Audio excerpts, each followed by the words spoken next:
আসসালামু আলাইকুম দর্শক, লন্ডন থেকে কাজী হেমায়েতুদ্দিন মিশন। এই ভিডিও যখন করছি তার বেশ কিছুক্ষণ আগে শেষ হয়েছে রাজ্যের প্রথম বিজেপি সরকারের শপথ গ্রহণের অনুষ্ঠান। যে অনুষ্ঠানের প্রতিটি দিকে ছিল একেবারে বেনজির স্বাতন্ত্র্য। বাঙালির সবচেয়ে বড় আইকন রবীন্দ্রনাথের জন্মদিনে শপথ নিচ্ছে পশ্চিমবঙ্গের সরকার, এমনটা আগে কখনো হয়নি। এই প্রসঙ্গে আমার দর্শকদের জন্য একটা তথ্য দিই, ভালো লাগবে। মমতা ব্যানার্জি সবসময় বাংলা ও বাঙালিয়ানা নিয়ে গলা ফাটান, নিজেকে বলেন বাংলার মেয়ে, বিজেপিকে উত্তর ভারতের অবাঙালিদের দল বলে রীতিমতো গালমন্দ করেন। কিন্তু প্রতিবারই তার শপথ নেয়ার দিনের ধারে কাছে 25শে বৈশাখ থাকলেও সেই স্মরণীয় দিনটিতে শপথ নিয়ে রবি ঠাকুরকে সম্মান জানাবার কথা মনে পড়ে না। মমতার কোনোদিন মনে পড়েনি। 11তে নয়, 16তে নয়, এমনকি 21এও নয়। 2021-এর কথা বলি, 25শে বৈশাখ সেবার পড়েছিল মে মাসের 9 তারিখে। আজকে যেমন মমতা মন্ত্রিসভা শপথ নেয় 5ই মে।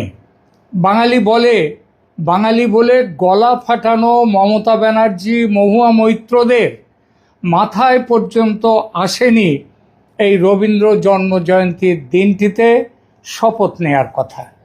কিন্তু বিজেপি বেছে নিল এই দিনটিকে। শুধু কি এই একটা বিষয়ের স্বাতন্ত্র? না, পুরো মঞ্চ আজ বাঙালির কৃষ্টি, সংস্কৃতি আর ঐতিহ্যে ভরে ছিল। এছাড়া আজ সমস্ত বিজেপি বিধায়কদের পোশাক, পুরুষের ক্ষেত্রে ধুতি পাঞ্জাবি, মহিলাদের শাড়ি, একেবারে বাঙালি ঘরানায়। এর আগের এই প্রথম ভারতের প্রধানমন্ত্রী, স্বরাষ্ট্রমন্ত্রী, প্রতিরক্ষামন্ত্রী সমেত 20টি রাজ্যের মুখ্যমন্ত্রী এবং বেশ কয়েকটি রাজ্যের উপমুখ্যমন্ত্রীরাও সঙ্গে ছিলেন। তাদের উপস্থিতিতে বঙ্গমন্ত্রিসভার এই শপথ গ্রহণ কোনোদিন হয়নি, ভাবাও যায়নি কখনো আগে। এ এক অনন্য শপথ গ্রহণ অনুষ্ঠান। এবার আসি আজকের বিষয়ের আলোচনায়। শুভেন্দু আজ মাথায় যে মুকুটটি পরলেন সেটা কিন্তু পশ্চিমবঙ্গের বর্তমান পরিস্থিতিতে সেটা কিন্তু ফুলের মুকুট নয়, সেটা নিশ্চিতভাবে কাঁটার মুকুট। এই কাঁটার মুকুটকে ফুলের মুকুটে রূপান্তরিত করা শুভেন্দুর কাছে খুব বড় চ্যালেঞ্জ, কিন্তু তাকে পারতেই হবে এবং তিনি পারবেন, আমাদেরও বিশ্বাস। কেন কাঁটার মুকুট? আর সেই কাঁটার মুকুটের কাঁটাগুলো কি, সেই নিয়ে দু চার কথা। কতটা চ্যালেঞ্জ সেই সব কাঁটাগুলো তুলতে বিজেপি সরকারের ওপর পড়বে, এই নিয়ে প্রতিবেদন। দয়া করে শেষ পর্যন্ত সঙ্গে থাকুন, আপনার মতামত দিন এবং সাবস্ক্রাইব করুন আমার চ্যানেল ক্যালকাটা ডায়ালগস। প্রথমেই বলতে হয়, আজ পশ্চিমবঙ্গ এক ঐতিহাসিক সন্ধিক্ষণে দাঁড়িয়ে। নতুন সরকার শুধু ক্ষমতায় আসছে না, তাকে একটি ক্লান্ত, দুর্নীতিতে আপাদমস্তক ডুবে থাকা, অবিশ্বাসে ভরা এবং নুয়ে পড়া দলদাস প্রশাসনিক কাঠামোকে আবার নিজের পায়ে শক্ত করে দাঁড় করাতে হবে। খালি হয়ে যাওয়া রাজকোষ সামলাতে হবে। আপনারা তো অনেকেই জানেন না যে এবার এই যে ভোট হয়ে গেল, এই ভোটে যারা প্রিজাইডিং অফিসার, যারা পোলিং পার্সোনেল হয়ে এসেছিল, তাদের টাকা পেমেন্ট করা যায়নি এখনো, রাজকোষের টাকার অভাবে। শিল্পের শ্মশানে এই বাংলায় প্রাণ আনতে হবে, মানুষের হাতে কাজ দিতে হবে। পাহাড় প্রমাণ প্রত্যাশা। শুভেন্দু অধিকারীর সরকারের সামনে সবচেয়ে বড় চ্যালেঞ্জ হবে রাষ্ট্রকে আবার রাষ্ট্রের মতো চালানো। কারণ মানুষ সরকার বদল চায়, শুধু মুখ বদলের জন্য নয়। মানুষ চায় থানায় ন্যায্যতা আসুক, বিচার আসুক, ব্লকে স্বচ্ছতা আসুক, রাস্তায় নিরাপত্তা আসুক, প্রশাসনের নিরপেক্ষতা আসুক, আমাদের মেয়েরা তারা যেন তাদের নিরাপত্তা থাকে। আগেই বলেছি, পাহাড় প্রমাণ প্রত্যাশা মানুষের, তবু তার মধ্যে সরকারের সামনে কিছু প্রত্যাশার অগ্রাধিকার থাকে। কোন কাজগুলো জরুরি ভিত্তিতে করতে হবে সেই অগ্রাধিকার, এক এক করে আসা যাক সেই বিষয়গুলোতে। প্রথম অগ্রাধিকার, নতুন সরকারের 1 নম্বর কাজ হওয়া উচিত আইন শৃঙ্খলা পুনর্গঠন।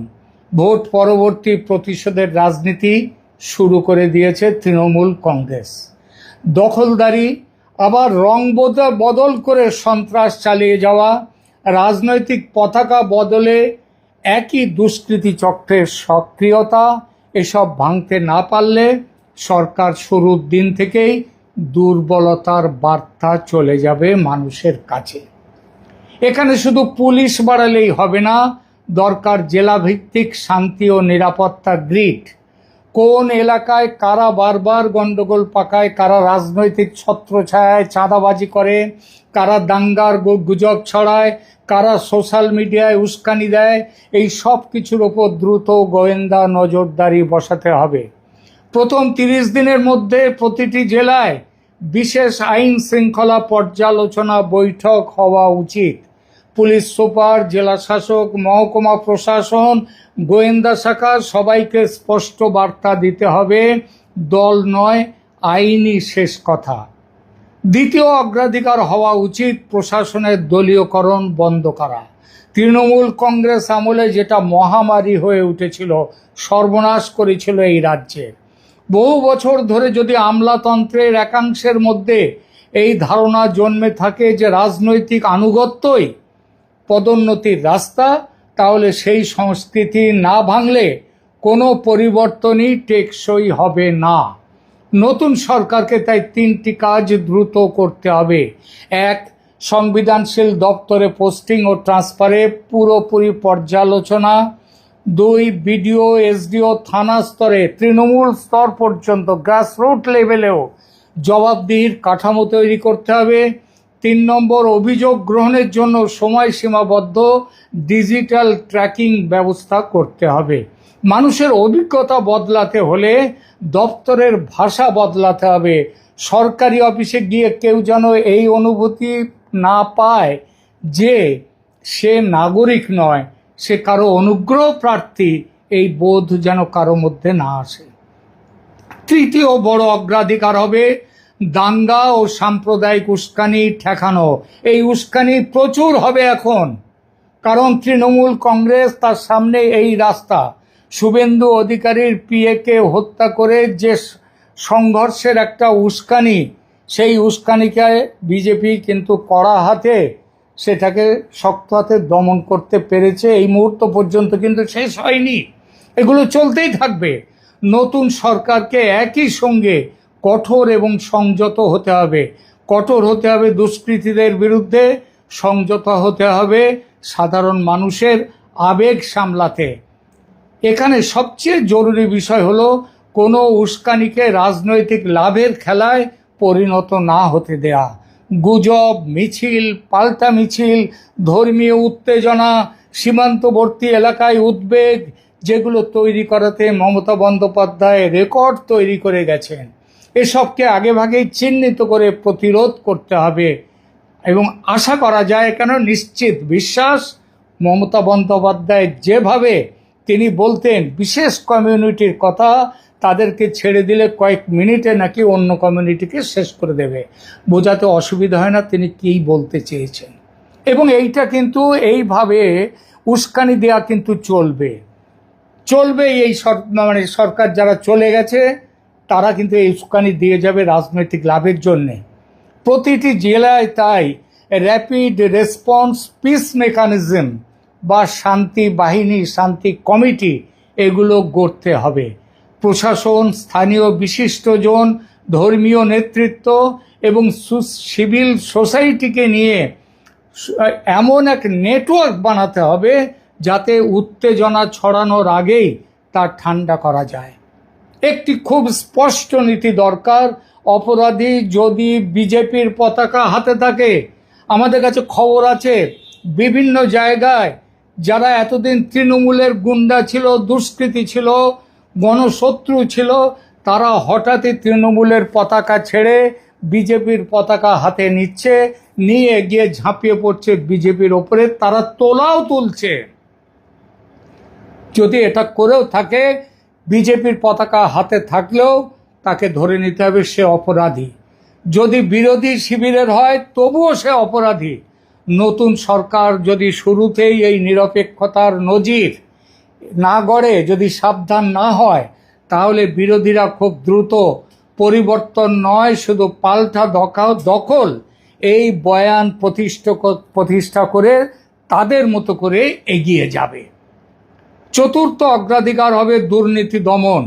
তৃণমূল কংগ্রেস সরকার দুর্নীতির একেবারে পাহাড় হয়ে উঠেছিল দুর্নীতির, কিন্তু এই দুর্নীতি দমন করাটা কিন্তু প্রতিহিংসা নয়, এটাতে হতে হবে প্রতিষ্ঠানগত শুদ্ধি আনতে হবে। মানুষ চায় চোর ধরা পড়ুক, কিন্তু একই সঙ্গে মানুষ এটাও দেখতে চায় যে সরকার কেবল প্রতিশোধের রাজনীতি করতে ব্যস্ত নয়, সরকার শাসনও করছে। তাই সব বড় প্রকল্প, নিয়োগ, টেন্ডার, পঞ্চায়েতের ব্যয়, পুরসভার খরচ এবং কল্যাণমূলক প্রকল্পের আর্থিক অডিট শুরু করে দিতে হবে ইমিডিয়েটলি, যেটা তৃণমূল কংগ্রেস মমতা সরকারের আমলে আইওয়াশ হয়েছিল। তবে এই অডিটের সঙ্গে একটি বড় আশ্বাসও একসঙ্গে দিতে হবে। গরিবের রেশন, স্বাস্থ্যসেবা, ছাত্রছাত্রীদের সুবিধা, কৃষকের সহায়তা, সামাজিক সুরক্ষা, এসব যেন কোনোভাবেই বন্ধ না হয়। অন্নপূর্ণা যোজনা আসুক, কিন্তু সেটা আসতে সময় লাগতেই পারে, 2-1 মাস তো বটেই। ততক্ষণে যেন লক্ষ্মীর ভাণ্ডার বন্ধ না হয়, তাহলে কিন্তু মানুষের কাছে এই দল সম্পর্কে, বিজেপি সম্পর্কে ভুল বার্তা যেতে পারে এবং যাবে যদি এটা না করা হয়। এই জায়গাটাই খুব গুরুত্বপূর্ণ। নতুন সরকার যদি দুর্নীতির বিরুদ্ধে কঠোর হয়, কিন্তু সাধারণ মানুষের জীবনে অনিশ্চয়তা যদি বেড়ে যায়, তাহলে জনমত খুব দ্রুত বদলে যেতে পারে। এরপরে পঞ্চম অধিকার হওয়া উচিত চাকরি, বিনিয়োগ এবং স্থানীয় অর্থনীতিকে চাঙ্গা করা। সরকার বদলের সবচেয়ে বড় রাজনৈতিক লাভ তখনই আসে যখন মানুষ দেখে শুধু ভাষণ বদলায়নি, জীবিকার সুযোগও বেড়েছে। প্রথমেই শিল্প বান্ধব বার্তা দিতে হবে এবং সে বার্তা ইতিমধ্যে এসে গেছে। যেমন টাটা কোম্পানি, তারা সিঙ্গুরে তাদের কারখানা করবার জন্যে কথা চলছে, কথা অনেকটা এগিয়েছে, এটা আমরা জানি। কিন্তু এই শিল্প বান্ধব বার্তা শুধু কেবল বড় কর্পোরেট ঘোষণায় যেন তার মধ্যে আটকে না থাকে। মমতা ব্যানার্জি বা বামফ্রন্ট আমলের মতো জ্যোতি বসুও শিল্প ধরতে যেতেন বিদেশে, সোমনাথ চ্যাটার্জিও যেতেন, আর মমতা ব্যানার্জি তো একেবারে দলবল নিয়ে বিশাল চার্টার্ড বিমান নিয়ে চলে যেতেন বিদেশে শিল্প ধরতে, এখানে সেখানে, এবং তারা ফিরে এসে সেই বাম আমল থেকে এই আমল, মানে মমতা বন্দ্যোপাধ্যায়ের আমল, সেই সব আমলে ঘোষণাই সার ছিল, বাস্তবে শূন্য। রেজাল্ট রসগোল্লা তবু মিষ্টি, কিন্তু এটা তা নয়, একেবারে একটা তেতো শূন্য। শুধু করের টাকা খরচ হতো সাধারণ মানুষের। তাই শুধু বড় শিল্প কর্পোরেট ঘোষণা নয়, এমএসএমই, ছোট কারখানা, চামড়া, টেক্সটাইল, খাদ্য প্রক্রিয়াকরণ, লজিস্টিক্স, নদী বন্দর, পর্যটন, আইটি সার্ভিস, সীমান্ত বাণিজ্য, এই সব সেক্টরে জেলা ভিত্তিক কর্ম পরিকল্পনা প্রয়োজন। যুব সমাজের জন্য আলাদা করে 100 দিনের একটা কর্মসূচি দেয়া যায় কিনা ভাবতে হবে, দেখতে হবে। নিয়োগ ক্যালেন্ডার করতে হবে, তাতে যেন স্বচ্ছতা থাকে। সেখানে শূন্য পদের তালিকা, পরীক্ষার সময়সূচি, ফল প্রকাশের সময়সীমা, এসব প্রকাশ্যে আনতে হবে। তা না আনলে যেভাবে পশ্চিমবঙ্গ এখন দাঁড়িয়ে আছে, মানুষের মধ্যে হতাশা বাড়বে। আরেকটি গুরুত্বপূর্ণ অগ্রাধিকার হবে সীমান্তবর্তী এলাকার নিরাপত্তা ও সামাজিক স্থিতি। সীমান্ত জেলায় নিরাপত্তা, চোরাচালান, জাল নোট, অনুপ্রবেশ উদ্বেগ এবং সাম্প্রদায়িক গুজব, এসব প্রশ্নে রাজ্য সরকারকে কেন্দ্রীয় সরকারের সঙ্গে সংঘাত নয়, সমন্বয়ের পথে হাঁটতে হবে, যেটা মমতা বন্দ্যোপাধ্যায়ের আমলে ছিল না। মমতা বন্দ্যোপাধ্যায় করেননি। তিনি বিএসএফকে জমি সীমান্তে কাঁটাতারের বেড়া দেওয়ার জন্য পর্যন্ত জমি দিতে চাননি। কেন করেছেন এগুলো, সেগুলো আপনারা জানেন, এখানে বলার দরকার নেই। নিরাপত্তার নামে সবই করা যায়। আর এটা আরও এখন বাংলাদেশ নিয়ে আরও বেশি সতর্ক হতে হবে এই কারণেই যে আপনারা দেখছেন এই মমতা বন্দ্যোপাধ্যায়ের প্রতি একটা অগাধ প্রেম আছে বাংলাদেশের সমস্ত সাম্প্রদায়িক মৌলবাদী শক্তিগুলোর। জামাতের কয়েকটা নেতার ভাষণ এখানে দিচ্ছে না, কিন্তু আপনারা খুঁজলেই পেয়ে যাবেন। তারা করেছে কি, মমতা বন্দ্যোপাধ্যায়ের শোকে তিনি এই রাজ্য ছেড়ে চলে যাচ্ছেন, যেতে বাধ্য হয়েছেন, এবং মমতা বন্দ্যোপাধ্যায়ের যে ন্যারেটিভ দিচ্ছেন তাদেরকে জোর করে হারানো হয়েছে, তিনি হারেননি, এই ন্যারেটিভকে তারা সমর্থন দিচ্ছেন। এক জামাতি নেতা তিনি বলেছেন যে 17 কোটি বাংলাদেশি, মমতা বন্দ্যোপাধ্যায় আপনি লড়াইতে নেমে যান, 17 কোটি বাংলাদেশি তাদের সাথে আছে। সুতরাং বোঝা যায় বাংলাদেশ থেকে ইন্ধন দেয়া হবে। আর এর পরে যখন এখান থেকে যাদের নাম এসআইআরে বাদ গেছে অনুপ্রবেশকারী হিসেবে, তাদের ব্যাপারে কেন্দ্রীয় সরকার কিছু না কিছু করবেন। যদি সেটা তাদের বাংলাদেশে তাদের চলে যাওয়ার ব্যাপারটা শুরু হয়ে গেছে অনেকটা, কিন্তু এইটা নিয়েই কিন্তু বাংলাদেশের মধ্যে একটা ভারত বিরোধী সেন্টিমেন্টকে আবার খুব বাড়িয়ে দেওয়ার চেষ্টা করা হচ্ছে, এবং তারা এখানে সমস্যা তৈরি করতে পারে। সতর্ক হতে হবে, কারণ সীমান্তের নিরাপত্তাও দেখতে হবে। কিন্তু এটাও ঠিক, নিরাপত্তার নামে সাধারণ সীমান্তবাসীকে আতঙ্কে রাখা যাবে না। নীতি হওয়া উচিত অপরাধের বিরুদ্ধে জিরো টলারেন্স, কিন্তু সাধারণ মানুষের সঙ্গে সমমর্যাদাপূর্ণ প্রশাসনিক সম্পর্ক। এখানে বিশেষ টাস্ক ফোর্স গঠন করা যেতে পারে, যেখানে পুলিশ, প্রশাসন, গোয়েন্দা বিভাগ, সীমান্তের দায়িত্বপ্রাপ্ত বাহিনী এবং স্থানীয় সিভিল প্রশাসন তারা নিয়মিত তথ্য ভাগাভাগি করবে। নিরাপত্তা কিন্তু শুধু বন্দুক দিয়ে আসে না, নিরাপত্তা আসে তথ্য, সতর্কতা, দ্রুত প্রতিক্রিয়া থেকে, কুইক রেসপন্স থেকে। মমতা বন্দ্যোপাধ্যায় সীমান্তে জমি দেননি বেড়া দেওয়ার জন্য, এবার সেই সমস্যা চলে যাবে, এবং খুব দ্রুত যাতে জমি অধিগ্রহণ করে এই কাজ এগিয়ে নিয়ে যাওয়া যায় সেইটা দেখতে হবে। কারণ সামনে জুন জুলাইতে বর্ষার সময় আসছে, নানা রকম অসুবিধে হতে পারে। এরপর নতুন সরকারের প্রথম 6 মাসে সবচেয়ে বড় পরীক্ষা হবে তার রাজনৈতিক ভাষা।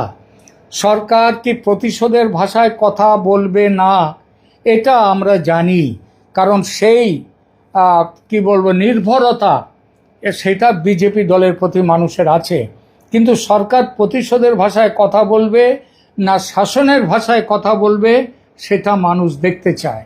সরকার প্রতিপক্ষকে চূর্ণ করার বার্তা দেবে না নিশ্চিতভাবে, বরং আইনের মাধ্যমে আইন শৃঙ্খলা ফিরিয়ে আনার বার্তা দেবে। শুভেন্দু অধিকারীর জন্য এখানেই বড় সুযোগ। তিনি চাইলে নিজের ভাবমূর্তি কেবল আন্দোলনের নেতা হিসেবে নয়, কঠিন কিন্তু কার্যকর প্রশাসক হিসেবেও প্রতিষ্ঠা করতে পারেন। তার সরকারের মূল মন্ত্র হওয়া উচিত আইন সবার জন্য এক, প্রশাসন দলীয় ক্যাম্প নয়, দুর্নীতির বিচার হবে কিন্তু জনসেবা থামবে না, দাঙ্গা রুখবো, উন্নয়ন এগোবো, কর্মসংস্থান বাড়াবো, রাষ্ট্রের কর্তৃত্ব ফিরবে কিন্তু নাগরিকের স্বাধীনতা খর্ব হবে না, অনুপ্রবেশ বন্ধ করা হবে কড়া হাতে, দেশকে অনুপ্রবেশকারী মুক্ত করার ব্যাপারে কেন্দ্রের সঙ্গে একযোগে কাজ করতে হবে। এসআইআরের পর সফলভাবে সিটিজেনশিপ অ্যামেন্ডমেন্ট অ্যাক্ট অনুযায়ী যাদের সিটিজেনশিপ দেয়া, সেটা বিশেষত মতুয়া এবং অন্যদের, তাদেরকে এটা দেওয়ার ব্যাপারে একেবারে যত শীঘ্র সম্ভব দেওয়া যায় সেটা করতে হবে। করার পর যারা এখানে রয়েছে অবৈধভাবে তাদেরকেও চিহ্নিত করতে হবে, এনআরসি চালু করতে হবে। তারপর দেখতে হবে সেই যে অটল বিহারী বাজপেয়ীর আমলে 2001 সালে একটা কমিটি বসেছিল, সেই কমিটি তারা বলেছিল যে বাংলাদেশি কয়েক কোটি বাংলাদেশি, 2 কোটি 2.5 কোটির মতো বাংলাদেশি ভারতে আছে, তাদেরকে কি ফেরত পাঠানো সম্ভব? যদি ফেরত পাঠানো সম্ভব না হয় তাহলে তাদেরকে যাতে ওয়ার্ক পারমিট দিয়ে নির্দিষ্ট সময়ের জন্য কোনো রকম নাগরিক সুবিধা না দিয়ে যদি তাদের এখানে রাখা যায়, সেই চেষ্টার কথা বলা হয়েছিল সে সময়ে। তো সেই ব্যাপারটা আবার দেখতে হবে। আমার মনে হয় পশ্চিমবঙ্গ সরকারকে এই ব্যাপারে উদ্যোগী হয়ে ভারত সরকারের সাথে মিলেমিশে একটা স্ট্যান্ড নিতে হবে। যেভাবে মমতা বন্দ্যোপাধ্যায় রণংদেহী স্ট্যান্ড নিয়েছেন, যেভাবে তৃণমূলী দুর্বৃত্তরা রাতারাতি রং পাল্টে বিজেপির পতাকা হাতে নিয়ে দুর্বৃত্তগিরি চালাতে শুরু করেছে বিজেপিকে বদনাম করতে, যেভাবে বাংলাদেশে জামাত ও তার সহযোগী মৌলবাদী শক্তি মমতা ব্যানার্জির সঙ্গে সহমর্মিতা দেখাতে শুরু করেছে, সেটা মাথায় রেখে কোনো নরম ব্যবস্থা নয়, কড়া ব্যবস্থা নিতে হবে এই সব দুর্বৃত্তদের বিরুদ্ধে। আজ পশ্চিমবঙ্গের মানুষ আসলে 3টি জিনিস দেখতে চায়: রাস্তায় শান্তি ফিরছে কিনা, সরকারি অফিসে ভয় কমছে কিনা, আর চাকরি অর্থনীতির দিক থেকে আশার আলো জ্বলছে কিনা। নতুন সরকার যদি এই 3 জায়গায় দ্রুত কাজ দেখাতে পারে তাহলে রাজনৈতিক পরিবর্তন প্রশাসনিক পরিবর্তনের রূপ নেবে। কিন্তু যদি কেবল পতাকা বদলায় আর মাঠে মহল্লায় একই রকমের দুষ্কৃতি সংস্কৃতি থাকে, একই দখলদারি থাকে, একই ভয়ের রাজত্ব চলতে থাকে, তাহলে মানুষ খুব দ্রুত হতাশ হবে। তাই আগামী দিনের পশ্চিমবঙ্গ গড়ার প্রথম শর্ত একটাই: শাসক দল নয়, রাষ্ট্র যেন আবার শক্ত হাতে ন্যায়সঙ্গত ভাবে নিরপেক্ষভাবে দাঁড়ায়। পরিশেষে আরেকটি কথা না বলে পারছি না। কথায় আছে, মর্নিং শোজ দ্য ডে। সকাল দেখলে বোঝা যায় কেমন যাবে দিন। 50 বছর ধরে অনেক ঝড়ঝঞ্ঝা বয়ে গেছে বাঙালির ওপর দিয়ে, অবশেষে আজ কেটে গেছে সেই দিন। ঠিক যেমনভাবে গত কয়েকদিনের বৃষ্টি ঝড়ের পর আজ সূর্য করজ্জ্বল দিন, প্রকৃতির মুখে যেমন হাসি এসেছে, বাংলার মুখে, বাঙালির মুখেও কি তেমন হাসি আনতে পারবেন শুভেন্দু অধিকারী এবং তার সরকার? প্রকৃতি কি সেই বার্তা নিয়ে এলো যে দিনটাও সকাল যখন হয়েছে হাসি দিয়ে, সারা দিনটাও হাসবে, রৌদ্র করজ্জ্বল হবে? ধন্যবাদ।